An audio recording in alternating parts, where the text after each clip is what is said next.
आज हम मौजूद है एमजीएन समाचार की तरफ से सूबेदारी गेस्ट हाउस में, और आज हमारे साथ है नज़ीरुद्दीन फारूकी सर, जो कि अटल समाज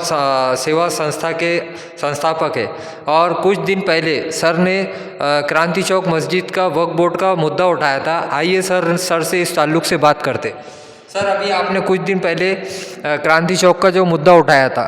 तो किस वजह से उठाया था? जैसे कि आपने देखा कि जिसे एसडीएम न्यूज़ ने कवर किया था, अब जैसे क्रांति चौक का मुद्दा नहीं, वक्फ बोर्ड का जहाँ भी मुद्दा आता है और वक्फ बोर्ड की ज़मीनात के ऊपर जो अवैध ताबे है, जिसको वक्फ बोर्ड नज़रअंदाज कर रही है, यहाँ का राजकारण नज़रअंदाज कर रहा है, इसी को मीडिया में लाने की मैं बार बार कोशिश करता हूँ। और उसी के तहत मैंने क्रांति चौक कदीम मस्जिद का जो कब्रस्तान है, उसके अंदर जो अतिक्रमण हुआ है, जबकि उसका जो है तो हाई कोर्ट का जजमेंट भी आ चुका है कि इसे खाली किया जाए, उसे खाली करने का आदेश है हाई कोर्ट का। और 8 घंटे के अंदर वो ज़मीन जो है तो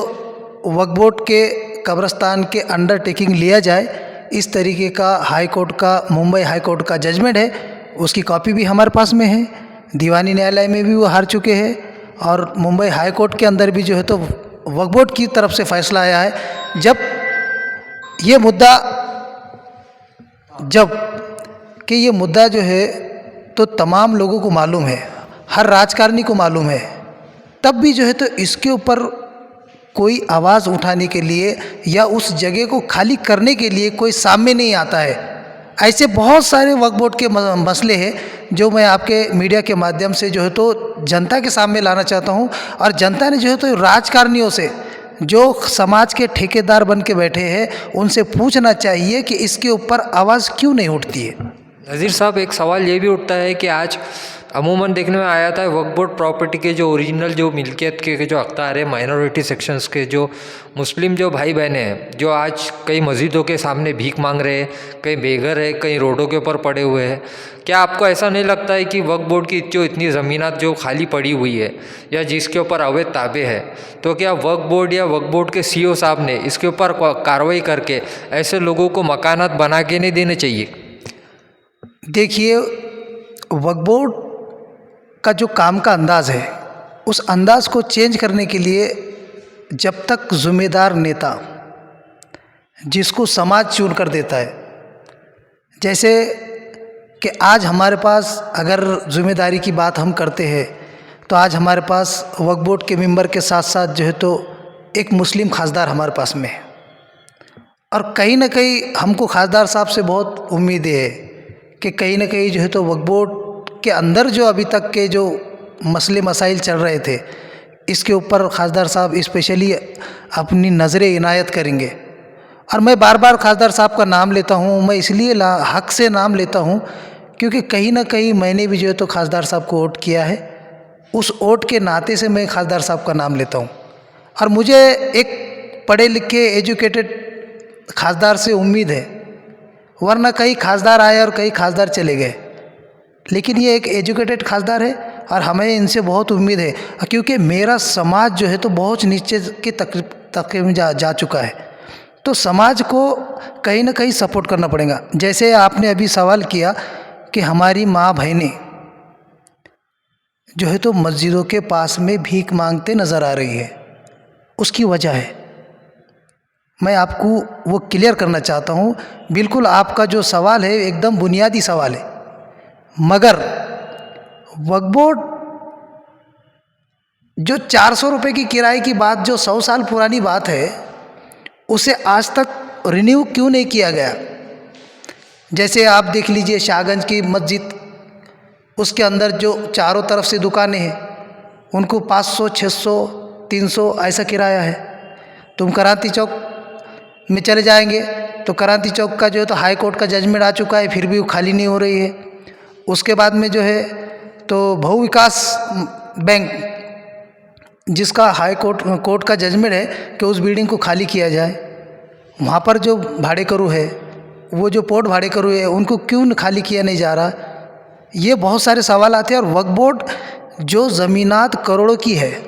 लाखों करोड़ों की ज़मीनात है वक्फ बोर्ड के पास में,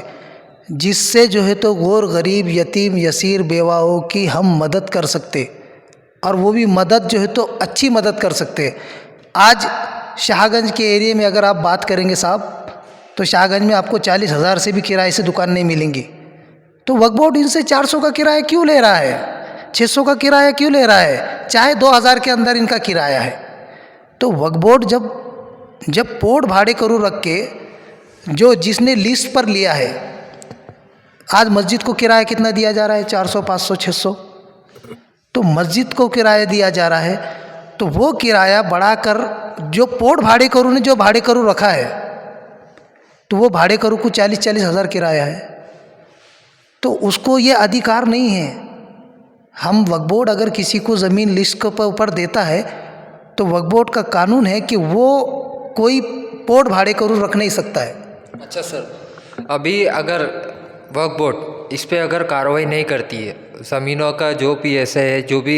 उनके पास जो ज़मीनें खाली पड़ी हुई, इसके ऊपर अगर गौर गरीबों को अगर उनका हक़ नहीं दिया जाता है वक्फ बोर्ड की तरफ से, तो इसके अंदर आपके संगठन की तरफ से क्या स्टेप लेने वाले? देखिए, मैं हर बार कोशिश करता हूँ कि वक्फ बोर्ड की ज़मीनात से जो है तो गौर गरीब यतीम यसीर बेवाओं को उनका हक़ दिया जाए, और वक्फ बोर्ड इससे कब तक दूर भागता रहेगा, मैं हर बार ये सवाल करता हूँ। और वक्फ बोर्ड किसके दबाव में आकर ये फैसले नहीं ले रहा है। अभी जो तो नए CEO आए हैं मुशीर साहब, और मुशीर साहब का जो अंदाज़ है काम करने का, अभी मेरी उनसे मुलाकात भी हुई, उनसे बातचीत भी हुई। तो मुशीर साहब का जो अंदाज़ है तो माशाल्लाह जो है तो अच्छा अंदाज़ है उनका, और वो मुझे ऐसा लगता है कि वक्फ बोर्ड के कुछ फ़ैसले यहाँ से अच्छे होंगे, ऐसी उनसे उम्मीद है। अभी आप इन फ्यूचर में ऐसा कोई धरने मोर्चे आंदोलन की तैयारी कर रहे हो क्या? कहना चाहता हूँ, और जनता ने जो है तो राजकारणियों से, जो समाज के ठेकेदार बन के बैठे हैं, उनसे पूछना चाहिए कि इसके ऊपर आवाज़ क्यों नहीं उठती है। नज़ीर साहब, एक सवाल ये भी उठता है कि आज अमूमन देखने में आया था वक्फ बोर्ड प्रॉपर्टी के जो ओरिजिनल जो मिल्कियत के जो अख्तार है माइनॉरिटी सेक्शंस के, जो मुस्लिम जो भाई बहनें हैं, जो आज कई मस्जिदों के सामने भीख मांग रहे हैं, कई बेघर है, कई रोडों के ऊपर पड़े हुए हैं, क्या आपको ऐसा नहीं लगता है कि वक्फ बोर्ड की जो इतनी ज़मीनात जो खाली पड़ी हुई है या जिसके ऊपर अवैध ताबे है, तो क्या वक्फ बोर्ड या वक्फ बोर्ड के CEO साहब ने इसके ऊपर कार्रवाई करके ऐसे लोगों को मकानात बना के नहीं देने चाहिए? देखिए, वक्फ बोर्ड का जो काम का अंदाज़ है, उस अंदाज़ को चेंज करने के लिए जब तक ज़िम्मेदार नेता, जिसको समाज चुन कर देता है, जैसे कि आज हमारे पास अगर ज़िम्मेदारी की बात हम करते हैं, तो आज हमारे पास वक्फ बोर्ड के मेंबर के साथ साथ जो है तो एक मुस्लिम खासदार हमारे पास में है, और कहीं ना कहीं हमको खासदार साहब से बहुत उम्मीद है कि कहीं ना कहीं जो है तो वक्फ बोर्ड के अंदर जो अभी तक के जो मसले मसाइल चल रहे थे, इसके ऊपर खासदार साहब स्पेशली अपनी नज़रें इनायत करेंगे। और मैं बार बार खासदार साहब का नाम लेता हूँ, मैं इसलिए हक से नाम लेता हूँ क्योंकि कहीं ना कहीं मैंने भी जो है तो खासदार साहब को वोट किया है, उस वोट के नाते से मैं खासदार साहब का नाम लेता हूँ। और मुझे एक पढ़े लिखे एजुकेटेड खासदार से उम्मीद है, वरना कई खासदार आए और कई खासदार चले गए, लेकिन ये एक एजुकेटेड खासदार है और हमें इनसे बहुत उम्मीद है, क्योंकि मेरा समाज जो है तो बहुत नीचे के तबके में जा चुका है, तो समाज को कहीं ना कहीं सपोर्ट करना पड़ेगा। जैसे आपने अभी सवाल किया कि हमारी माँ बहनें जो है तो मस्जिदों के पास में भीख मांगते नज़र आ रही है, उसकी वजह है, मैं आपको वो क्लियर करना चाहता हूँ। बिल्कुल आपका जो सवाल है एकदम बुनियादी सवाल है, मगर वक्फ बोर्ड जो 400 रुपये की किराए की बात, जो 100 साल पुरानी बात है, उसे आज तक रिन्यू क्यों नहीं किया गया। जैसे आप देख लीजिए शाहगंज की मस्जिद, उसके अंदर जो चारों तरफ से दुकानें हैं, उनको 500, 600, 300 ऐसा किराया है। तुम क्रांति चौक में चले जाएंगे तो क्रांति चौक का जो है तो हाई कोर्ट का जजमेंट आ चुका है, फिर भी वो खाली नहीं हो रही है। उसके बाद में जो है तो बहु विकास बैंक, जिसका हाई कोर्ट का जजमेंट है कि उस बिल्डिंग को खाली किया जाए, वहाँ पर जो भाड़े करू है, वो जो प्लॉट भाड़े करू है, उनको क्यों खाली किया नहीं जा रहा, ये बहुत सारे सवाल आते हैं। और वक्फ बोर्ड जो ज़मीनात करोड़ों की है, लाखों करोड़ों की ज़मीनात है वक्फ बोर्ड के पास में, जिससे जो है तो गौर गरीब यतीम यसीर बेवाओं की हम मदद कर सकते, और वो भी मदद जो है तो अच्छी मदद कर सकते। आज शाहगंज के एरिया में अगर आप बात करेंगे साहब, तो शाहगंज में आपको 40,000 से भी किराए से दुकान नहीं मिलेंगी।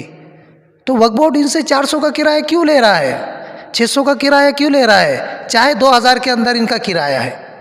तो वक्फ बोर्ड जब प्लॉट भाड़े करू रख के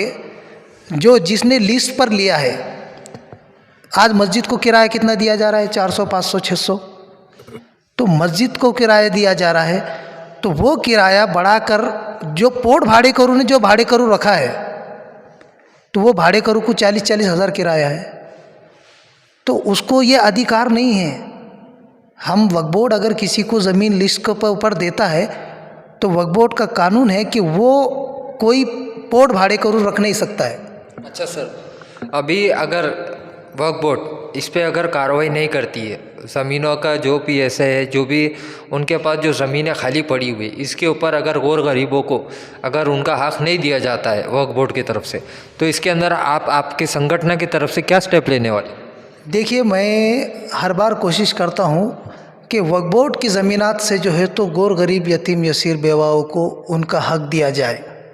और वक्फ बोर्ड इससे कब तक दूर भागता रहेगा, मैं हर बार ये सवाल करता हूँ। और वक्फ बोर्ड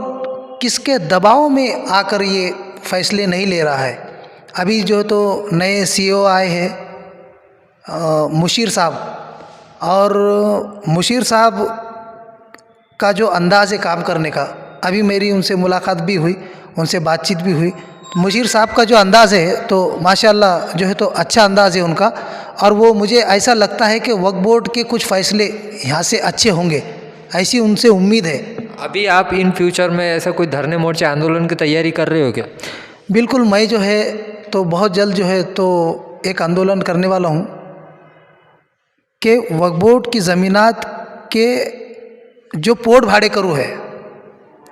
उनको हटाया जाए। यही मेरी अगली पहल है कि प्लॉट भाड़े करू ये रख नहीं सकते वक्फ बोर्ड के तहत, तो प्लॉट भाड़े करू को हटाया जाए, और जो मूल मालक है उसको नए GR के तहत जो है तो उसको भाड़ा करार किया जाए। यही मेरी मुहिम है। खासदार इम्तियाज़ जलील साहब भी मेंबर है वक्फ बोर्ड के। आखिरी सवाल है आपसे, तो उन्होंने अभी तक क्या किया? देखिए, मैं खासदार साहब को इससे पहले भी कहा था मैंने आपसे कि खासदार साहब जो है तो जो मुद्दा वक्फ बोर्ड का है, एक मेंबर होने के नाते से मैं उनको आपके चैनल के माध्यम से कहना चाहता हूँ कि आप जो है तो पहल कीजिए। जैसे आपने लास्ट टाइम जो है तो क्रांति चौक का जो कब्रस्तान का एरिया है, जहाँ पर अतिक्रमण हो चुका है, हाई कोर्ट का जजमेंट आ चुका था, और आपने पूरी की पूरी टीम लेकर आपके पूरे कार्यकर्ते और जो है तो दीगर समाज के लोगों को जो है तो वहाँ पर लेकर गए थे खाली कराने के लिए। तो आज वो फैसला आकर 1-2-3 साल हो चुके हैं, तो वो जगह क्यों नहीं खाली हो रही है? क्रांति चौक से लेके चिखलठाना तक वक्फ बोर्ड की ज़मीनात है, जो अरबों खरबों की ज़मीनात है। अगर ये ज़मीनात अगर हम अपने ताबे कर लेते हैं, वक्फ बोर्ड के ताबे आ जाती है ज़मीनात, तो मैं बोलता हूँ आपको कोई मस्जिद के सामने आपको मुस्लिम महिला भीख मांगते नज़र नहीं आएंगी। यहाँ से इतना सपोर्ट हो सकता है। तो आज आपने देखा, हमने नज़ीरुद्दीन फ़ारूकी सर से बात की है, और नज़ीरुद्दीन फ़ारूकी सर की इतनी मांग है वक्फ बोर्ड के CEO से, जल्द से जल्द इन ज़मीनात को खाली किया जाए, और जो पिछड़े हुए जो लोग हैं, जो गरीबी के अंदर जो ज़िंदगी गुजार रहे, उन्हें इस ज़मीन के ऊपर घर बना के दिया जाए। बस आज के लिए इतना ही। आप देखते रहिए MCN समाचार, खान राफे मोहम्मद के साथ।